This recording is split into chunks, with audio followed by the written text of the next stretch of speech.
Now, one of the interesting things about being able to produce multiple videos of the same is in the future, for players that are able to target, you might have a world where the same video has Perrier appearing in France and Pepsi in New York and Liquid Death in LA. And so now you'll have this very interesting opportunity of doing targeting of the placements in the video. Synthedia. I'm really excited to talk to you guys today about how you can use AI to make products part of the story and not interruptions to it. So let me just dive into what I mean by that. So first off, one of the things that everybody is aware of is that time spent inside of video, a short form video, long form video streaming, it's just exploding. You just look around you and you see that behavior change. And so what that means is that if marketers want to find audiences, they're going to find them on TikTok, on YouTube, on Instagram, on Snapchat, and they're spending incredible amounts of time there. And they're aware of that.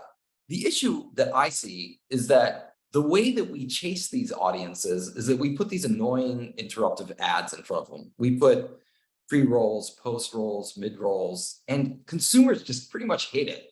They will pay money to avoid those ads. They pay money for subscription services, and if you put a skip option in front of an ad, 2/3 of YouTube consumers will skip it. So why are we stuck doing this? I mean, search went through, a transformation where it was banner ads and then it went into a native format. Why don't we have a native format for video? Well, it turns out we do have a native format for video. It's been around for decades. It's a multi-billion-dollar industry. It's called product placement. And it solves a problem because the product becomes not an interruption part of video. However, it is so manual. You're talking about movies where to get in the movie 2 to 3 years ahead of the release of the movie, you have to negotiate to get into the script. And if you're talking about sponsored posts for social, it's 4 to 6 weeks, negotiation back and forth, shipping product. And that limits the ability to do this to really just a tiny sliver of what the opportunity actually is. So what we've been doing at Rembrand is we launched something that, just think of it as the equivalent of AdSense for product placement. It's the ability for you to run a virtual campaign, as a marketer and say, I want to get this product in these types of influencers, set up your campaign and literally flight the campaign. No negotiation, no shipping of products, no waiting long periods of time. So let's look at what this looks like. Meditation by Lavender. So this is a video. I'm happy you made the choice to meditate today and rediscover the power and guidance you have within. I think because Harry Potter world is like realistic. Here you can tell a story with an animation. Yeah, it makes it feel more, like you're involved. Like walking around that just kind of looks like a kid's toilet. Okay, so I think it's worked before. Agree. Can't play Queen A7 because of Knight C6.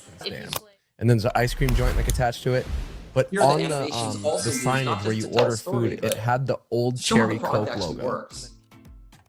What we want to show you here is that all this can be done with a simple system where you log in, you create campaigns as a marketer, you choose your audience targets, your flight dates, your budgets, you select the creative objects, whether they're 2D or 3D, and then the system takes where a placement is chosen and then it automatically inserts it with generative AI. So that's how the system works. Hope that gives you a good idea of what it is. Now, this might seem like magic, and it's for us to be able to do this in an automated fashion. And that is, we've done something that's very unique in the marketplace. We've essentially trained the deep networks to understand the laws of physics so that you can do something that's incredibly photorealistic. We call it generative fusion because you're fusing a real world video with another, 2D or 3D real world asset. You're not trying to create something novel that looks like it's cool, like, an astronaut riding a horse on the moon, where it doesn't have to look photorealistic, it has to look cool. This has to look photorealistic. So in order to do this, we had to train the neural networks to understand the laws of physics. What do I mean by that? First of all, when you get a video, it's 2D. We have to create 3D scenes out of the 2D, and we have to model where is the camera pointing and how is it moving? How deep is the scene? What are the planes and what are the materials on the plane? So we understand reflectivity. where are the light sources so we can model light in 3 dimensions and create shadows realistically. And probably the worst problem of all is really taking care of occlusion. So what do I mean by that? If you see me hold up this object right now, because this is a real 3D world, and I put my hand, the object disappears. If this was in a 2D scene and it was inserted, you'd have to know where to insert it, right? And so you have to model that, and that's, you know, the problem with occlusion. And when you put fingers, which, you know, partly occludes an object, or hair, it becomes a hairy problem. And we've trained the network on how to handle that thing. And that's what makes it very different, is that previous groups and companies have come in and used AI to determine where to put a product in a video, and then they hire VFX people distributed all over the world who might take, you know, weeks to kind of be able to insert. We do the AI insertion in compute time, and therefore we're able to really address the influencer market, which is really, really fast. One of the interesting things that we found in, you know, using virtual product placement in video is that there's an opportunity to rethink the approach here from a business perspective, not just a technology perspective. And what we mean here is that a lot of these sponsored posts in the past, if they wanted to, you know, promote shampoo, they'd have to be in content where they're talking about shampoo. But we took the approach of really looking at the audience, because if you look at like Alexander Botez, a chess streamer, or Lavender, what's going on here is that they're both have audiences that buy shampoo. They don't have to talk about the shampoo. They can place the shampoo. And the same thing happens for drinks and for snacks and for many, many other objects, is that it's about audience. And the reason I'm passionate about this is, you know, before building this company in the past, I built a company called BlueKai, which was acquired by Oracle, and it became a $500 million audience business. And all it would do is take data about, instead of, for example, if you go back to when we first started BlueKai, if you were American Airlines and you wanted to target a campaign for Hawaii, you would find a page on the web that talked about Hawaii, which is very limiting. And we came to them and said, wait a minute, what if we gave you everybody who's at Expedia or Kayak or Travelocity searching for a trip to Hawaii, so you knew they were in market? If we gave you that data, you could know that you could serve an ad to them anywhere, regardless of the words on the page. And that became a $500 million a year business, all about audience and not limiting yourself to context. So we're taking that same thinking to the world of influencers, which is to say, if you have a product, let's identify audiences who like that product, and then put your product in videos that attract those audiences, not requiring the video to be about the product itself. Again, our whole premise here is you want your content, your product, to be a part of the story, not an interruption to it, and not limited by it. And so what we're able to do is allow marketers to create campaigns that are really simple. Like, as I showed you, they log into an interface, they create a digital campaign, they flight it. And for the influencer, it's kind of the opposite of that, which is they just create content for their audience, content that their audience loves. They don't have to think about altering the script to suit the product. They just create awesome content. They upload it to our system, we stitch in the product, hand it back to them, and then they put it up to their own organic distribution, and they get paid. It's found money. The influencers that we work with come back week after week after week to be able to put the product in and subsidize and fund what they do. Again, it's like AdSense for product placement. Really, the reason we think this is really cool is that we've noticed that if you look at talent, it's distributed evenly all over the globe. There's just very talented people everywhere, but opportunity is not as evenly distributed. And so what we wanted to do is address that by democratizing creativity, by making it so that even if you're not in the top 1% that has, you know, a whole group of people and agents representing you and going out and getting brand deals, even if you're, you know, in a different country and not in the US and you haven't had access to these things, we want to make it so that you just create awesome content for your audience, and brands will find you via the marketplace. You don't even have to negotiate with them. It's just automatically the matching is done. It's kind of like, again, if you put up a video on YouTube, you just get your monetization. You don't have to be talking to the advertisers. YouTube does that for you. So it's a very important mission for us to democratize access to monetization so creativity can flourish wherever it is. And really just summarizing what's going on here is, if you look at this new type of virtual product placement, it's very different in that ads have been adopted. And what ads do is they monetize very well. They're very efficient. They're very automated, but they don't leverage the cultural relevance of creators. and people skip them, and they're interruptive. And if you look at sponsorships, it's kind of the opposite. Sponsorships really command attention, and they're not, and they're very culturally relevant, and they pay well, but they're very interruptive and they're very manual. So what you get out of Rembrand is a blend of both, where you get the very high attention of a sponsorship, but the efficiency of an ad. And it really introduces a new approach here. And in addition to what we're doing with influencers, we have an API so that movie studios, publishers, content creators of all sorts who don't want to use our marketplace but want to use the technology can use our technology and benefit just like influencers can benefit. So hope that was a very quick introduction to what we do, and really excited to answer any questions that might be out there. Yeah, that's great. I appreciate you doing that, and take that down. Yeah, perfect. So you talked about RPM, which is revenue, I think, per 1,000 impressions. Is that correct? That's right. Okay, so you're talking about 2 times base. So explain what that is. Yeah, great question. So if you're a YouTube influencer and you're paid, for YouTube advertising, that's like pre-roll, mid-roll on your account, we aim to monetize at somewhere like double that by placing the product in. And what happens, the product sits in view in your video, could be minutes, could be like 15 minutes. So it's very high value to the marketer. And unlike a pre-roll ad, it's not skippable. Yeah, absolutely. And so the idea here is, though, it's really about targeting your audience and not just anybody who clicks across a video and sees a pre-roll that they skip. Correct. Yeah, the idea is, and I think the real comparison here is that when you do a sponsored post, a lot of times, or if you do a custom, if an influencer like gets a deal with a brand and they have to do a custom video for the brand, they have to orient all their talk about the product. This is kind of a very different approach, which is just say what you want to say, which your audience loves, create and we'll figure out how to get the product placed in there without interrupting it. Yeah, and there's a question from the audience in here. Does this mean that a presenter won't interrupt their content with ad promotions, or that YouTube won't interrupt the video with ad promotions, or both? Well, YouTube will definitely interrupt depending on what if you're a subscriber or not, because YouTube's always going to make money. Even if you're not monetizable, YouTube's going to run ads against many videos. But it's really up to the creator here, whether they want to do ad reads or special discussions, or they just want the product placement to get that visibility around that brand to their audience. Yeah, I think this evolves over time. I mean, right now we are just a new approach. So you're going to find our influencers doing both.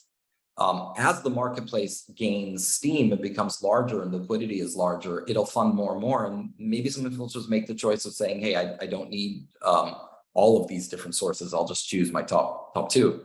And then, maybe as this gains steam and becomes larger, we become more integrated with things like YouTube or TikTok or things like that. So I expect it to evolve. Same thing happened with audience targeted when we started it, over 15 years ago. It was a tiny part of the market. Now it's a very large part of programmatic advertising. So I think a similar thing will happen here with virtual product placement. Well, I really like this as well, too, because there's a lot of smaller influencers, creators online who do not qualify for Google AdSense, or who actually don't want to be part of that program in order to reduce the amount of ads. And so this is a great way for them to do it. It is problematic. I understand the economic model that YouTube's dealing with, but they show ads against all sorts of things that the creators never get any benefit from. You're actually creating a way for them to get a benefit without having to do those brand reads, which is actually more effort, not only just for them during the show and becomes an interruption, or they have to do an insertion or something like that, but they also have to find those sponsors. You're creating this two-sided marketplace. I think you're addressing the real thing. Like I think lots of the influencers like YouTube because it's found money. They like the AdSense ads. The problem with them is the ad reads that are 1 or 2 minute interruptions that their audience don't love. But the bigger problem that you pointed out is very few of them can actually attract the advertisers, right? You're talking about 50 million influencers, and it's the top 1% and sometimes the 1% of the 1% that are really getting the juicy deals. So you want to take that market and make it more like AdSense, which is like, available to everybody. So you come from this background around identifying and aggregating audiences, right? So you know a lot about that space. And one of the things that you and I've talked about in the past is it's very hard from an advertising standpoint to sell open ad slots that are available sometimes if you don't have enough scale. Right. However, are you creating the type of scenario where someone could come in and say, oh, geez, well, I could just create one ad and I could pick, 2 influencers to run it in, or I could just say, here's the audience I want. And then Rembrand decides, okay, that's going to go off to maybe 700 different influencers and get you your impressions that way. Basically, we definitely start with the audience. We don't want the marketer to have to think about, out of 50 million, which are the influencers. So start with the audience. We then generate a list of influencers, but we do want them to approve them because the brand is going to appear inside of their content. So they need an approval process. Once they've done that, it's all automated after that. They don't have to look at video by video. We take care of that for them. And we also do some brand safety checks where they can influence what we look for in the brand safety checks. That's how you get the automation so that you don't have to force people to do video by video inspection, because that takes too much time and it's too fast moving an industry where someone creates a video, they're going to want to post it online within hours. Yeah. And you mentioned that brands can choose the influencers. They can basically have an approved list. Can the influencers do the same for brands? Yes, absolutely. Influencers are not obligated to take any brands. They tell us their preferences. Even after we generate a composite for them, we may generate more than one. So they give us an input video. We might give them, multiple of them, and they can choose the one they want. And even if they choose none, they're not obligated. Now, one of the interesting things about being able to produce multiple videos of the same is in the future, for players that are able to target, you might have a world where the same video has Perrier appearing in France and Pepsi in New York and Liquid Death in LA. And so now you'll have this very interesting opportunity of doing targeting of the placements in the video. Yeah, it'd be pretty amazing. So let's talk about the tech really briefly. You've told me in the past 9 different AI models are operating in concert. Why do you need so many different models in order to solve this problem? Yeah, we're trying to get it down to 1, and we're starting to collapse that number 9 to a smaller number. And basically, it has to do with the fact that you've trained some specialization in understanding issues. I'll give you an example. When you determine occlusion, there's some pretty good models that come in and are able to recognize a body and a hand attached to that body and so on. And then what we realized is that we were missing the situation where you had this scene and all of a sudden somebody not in the scene comes in. You see my 2 fingers come in at the edge of the scene, that it's attached not to me, it's attached to someone else or some funny object like that. So you needed to come in and you really specialize your segmentation models to allow for you to get better and better occlusion.